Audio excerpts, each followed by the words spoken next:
Saksikan terus berita YouTube ini tentang politik yang terjadi saat ini. Jangan sampai ketinggalan video terbarunya. Tonton terus sampai habis. Keseriusan Komisi Pemberantasan Korupsi dalam menjalani tugasnya telah menyita perhatian publik. Terlebih, struktur kepengurusan lembaga anti rasuah itu baru saja diperbarui. Tentu saja, masyarakat menaruh banyak harapan pada ketua dan komisioner baru yang terpilih. 1 bulan setelah ditetapkannya ketua dan komisioner baru, KPK menetapkan Sekjen PDIP Hasto Kristianto sebagai tersangka dalam kasus dugaan suap Harun Masiku pada 24 Desember 2024. Untuk lebih lengkapnya, simak perjalanan kasus ini selengkapnya.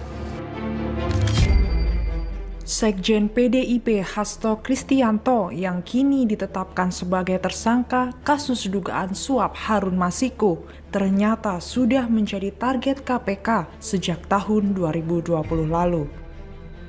Hasto memenuhi panggilan KPK untuk diperiksa pertama kali pada 10 Juni 2024. Saat diperiksa, Hasto merasa kesal dengan disitanya telepon genggam dan barang-barang yang dibawa karena dinilai melanggar etika pemeriksaan saksi.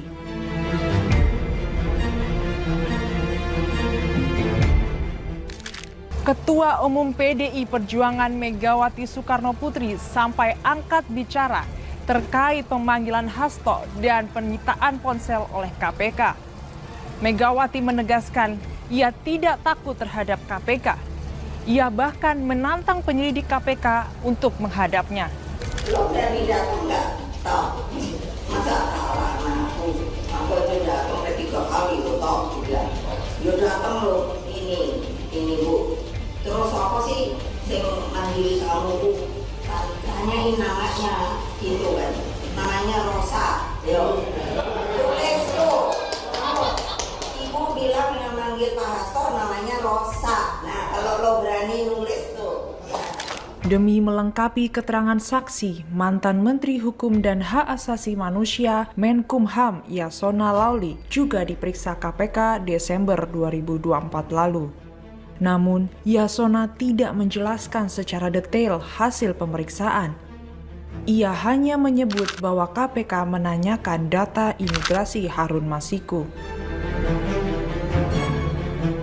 Tepat 1 pekan setelah pemeriksaan Yasona, KPK langsung mengeluarkan surat perintah penyidikan pada 24 Desember 2024 pagi. Sprindik tersebut dikeluarkan untuk menetapkan Hasto sebagai tersangka atas kasus Harun Masiku. Pagi berganti malam, KPK langsung menggelar jumpa pers, lalu secara resmi Hasto Kristianto ditetapkan sebagai tersangka. Bak petir di siang hari, penetapan Hasto sebagai tersangka membuat PDIP gusar. Bahkan para petinggi PDIP langsung menggelar jumpa pers sesaat setelah penetapan tersangka tersebut. Lalu apa saja pernyataan yang dikeluarkan oleh PDIP dalam jumpa pers tersebut? Apakah sanggahan atau pernyataan marah atas penetapan Hasto?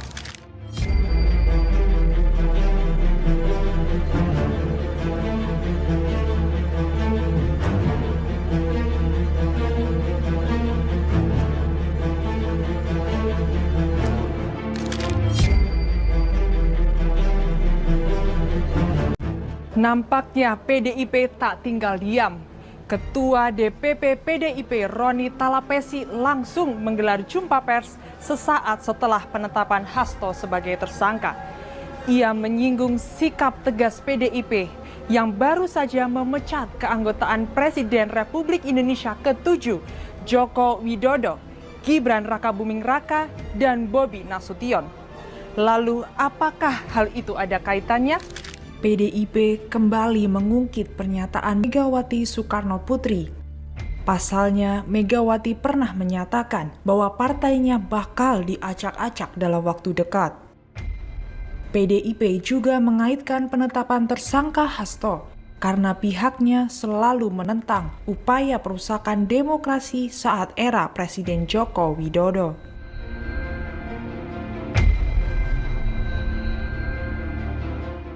Setelah menetapkan Hasto sebagai tersangka, KPK juga melakukan penggeledahan di kediaman Hasto yang berlokasi di Bekasi, Jawa Barat dan Jagakarsa, Jakarta Selatan. Dalam penggeledahan itu, penyidik KPK mengamankan barang bukti penting yang didapat dari rumah Hasto. Tindakan itu selalu membuat PDIP semakin meradang. Megawati menyinggung lembaga anti rasuah tersebut terus menyerang partainya. Ia menyebut KPK selalu mencari-cari kesalahan dari Hasto Kristianto. Enggak lah. Lo KPK, masa nggak ada kerjaan lain? Hah?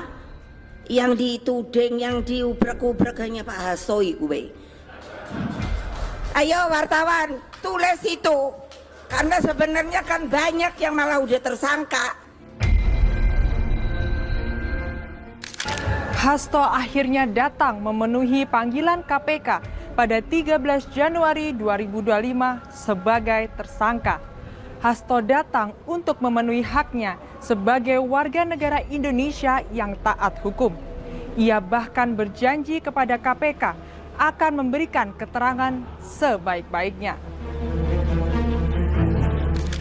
Pemeriksaan Hasto berlangsung selama 3,5 jam. Namun, Sekjen PDIP itu tidak mengeluarkan satu patah kata pun usai pemeriksaan. Ia langsung meninggalkan Gedung Merah Putih bersama kuasa hukumnya. Ternyata, Hasto tidak langsung ditahan oleh KPK setelah diperiksa selama 3,5 jam.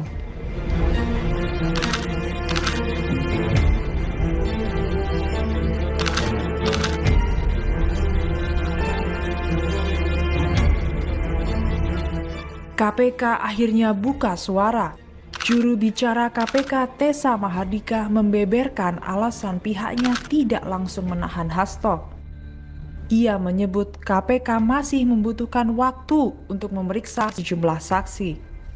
Yang bersangkutan tidak dilakukan waktu untuk memeriksa beberapa saksi yang masih belum hadir dan masih dibutuhkan.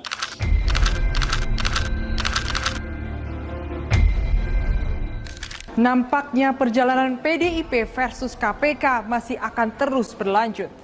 Hingga kini Hasto Kristianto belum ditangkap oleh KPK walaupun statusnya sudah menjadi tersangka. Belakangan ini beredar kabar akan pertemuan Megawati Soekarno Putri dan Presiden Prabowo Subianto. Apakah pertemuan ini dalam rangka lobi politik terkait penangkapan Hasto? Ataukah Hasto akan tetap ditangkap oleh KPK dengan statusnya sebagai tersangka?